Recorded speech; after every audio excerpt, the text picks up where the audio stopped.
The Acon insulated curtain panels, they come in 5-foot widths, and we'll just do a general overview of how they function and how they're installed and some of the benefits they present. So as you can see in this rendering, you could install these in your factory or warehouse, and you can form temperature zones with them. So maybe in this area you wanted 20 degrees, maybe over here you wanted 60 degrees, 70 degrees, whatever the temperature zones might be. These are installed in such a manner that they go up pretty quickly with their 5-foot widths, which Velcro next to the adjacent panels. And if you ever need to take them down, they can be removed and then repurposed in different areas.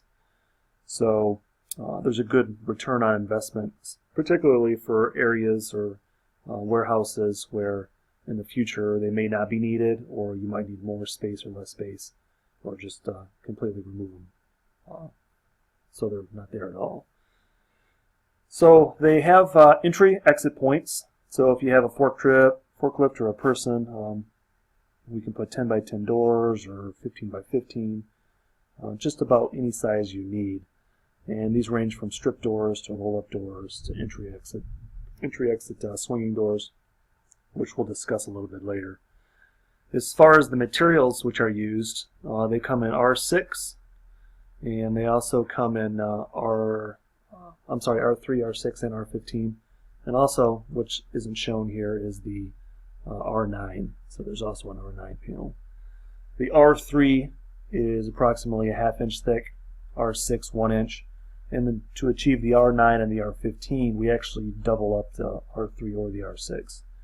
So for R9, you would have one R3 panel, and then you would have 3 inches of dead space, and then you'd have another R3 panel. And then for the R15, this would be a R9 panel, and this would be an R9 panel, also with a 3-inch airspace. So you'd have mounting hardware, 3 inches, and then that's how you achieve that. So this has a fire retardant skin, 18 ounces, and then a batting material, which is also fire retardant. It meets pretty much every fire code that we've run into, but it is a good idea to check with your local municipality just to run it by them. Generally, it'll ask for a spec sheet just stating that it's fire retardant. These structures are the most common ones I'll just discuss, but there's obviously different styles besides these. This cross member style is very common, so what we would want you to do is provide us with dimensions from here to here, and then to the high point in the middle, and then of course it's usually symmetrical, so the other side's the same, but we would want those dimensions, and the panels would be custom cut to run with this contour, and then of course down the other side. And you'd use beam clamps to attach to the flange, and then the panels are 5 foot wide, and then you could put a fork truck entrance here. So this is very typical, very easy installation. We just need dimensions from the low points to the high points, and also the floor from here and then up here as well. And then we also have well, this here is actually a rendering showing that type of installation mounting off those beams. So you get a good idea how it just runs with the contour. When we quote these, what we generally do is we provide an approval drawing. So these would be numbered A1, A2, A3, and if there was a wall going this way, we'd do these like B1, B2, B3. And that way when you get this, it's easy for you to know where the panels go, and it's quicker for the installation. And instead of trying to lay these all over the floor and trying to ascertain where things go. So another common method or hardware is the joist system. So here you can see, we have joist members or cross members. These are usually 4 to 5 feet apart, and usually from the roof deck down, that's usually like 2-3 feet.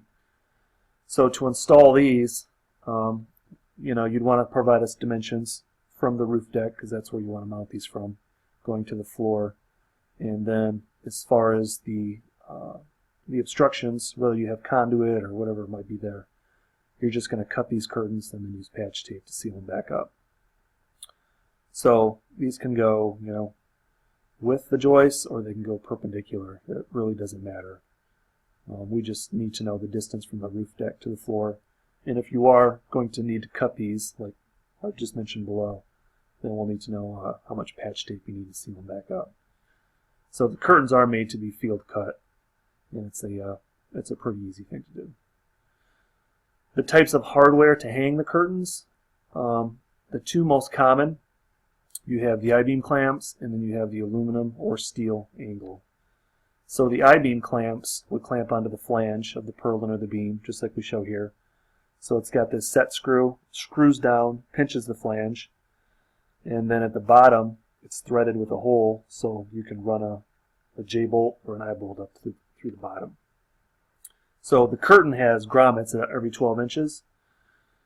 So you're going to have grommet, grommet, grommet, grommet, grommet. So every 12 inches you'd have one of these I-beam clamps, and it would go through the grommet into the clamp.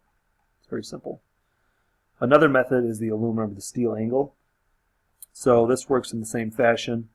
You have your curtain, and then you have your grommets here at the top, and you would fashion the angle in such a manner that it attaches to the top of the curtain, and then the angle would attach to the roof deck. There's different ways to attach the angle to the roof deck depending on what structure you have, but that is how it's done.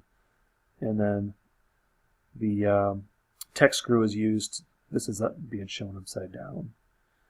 The tech screw would go through the angle every 12 inches, through those grommets, and it just pinches the curtain to the angle. So very simple.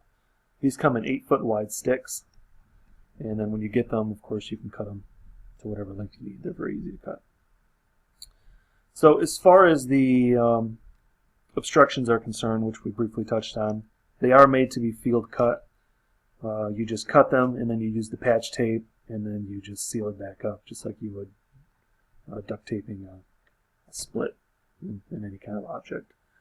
So we can provide rolls. This is a 3M backing material, or you can actually provide your own.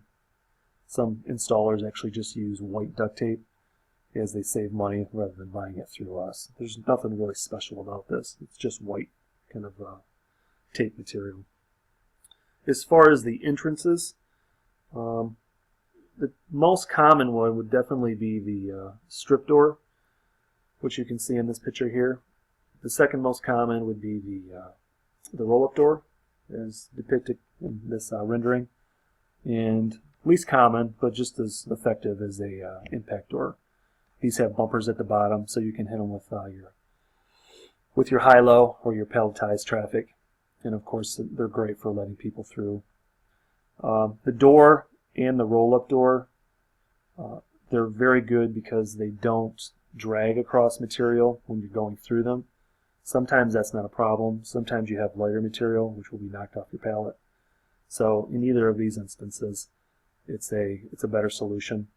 And these can actually have motion sensors at the bottom. So when the fork truck gets close, it automatically opens, and then when he goes through, it automatically goes back down. Or we can give him a remote control and he can control it that way. So least expensive strip door, more expensive roll-up door, impact doors. And we have a few other entry options, such as curtains that can actually slide all the way left or right. Also, the problem that we see with those is your associates will walk through and they won't pull it back shut, and then you have a loss of your climate controlled air coming out of the door. So hopefully this video was useful. If you need a quote, you can request it from the website, or you can call us or email us. We just ask that you give us dimensions, either in a hand sketch or however you want to send them to us, and tell us what R value you need.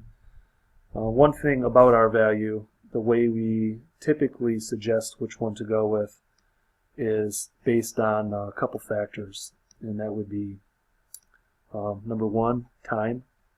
So how long are you actually going to be using it? And number two, the temp range. And that would be the objective you're trying to achieve on both sides of the wall. So you're going to have a temperature on one side and a temperature on the other, and that's going to help us dictate which R value to use. Time is a function of return on investment. If you're not going to have this installed very long, then definitely the lower R values. And also, you might even consider our standard curtains. So a standard curtain is going to run around 90 cents a square foot. When you get into the R3s, you're going to be up around $3 a square foot. And the temperature range. If the temperature differential isn't that great, we might suggest our standard curtains as well to save you some money.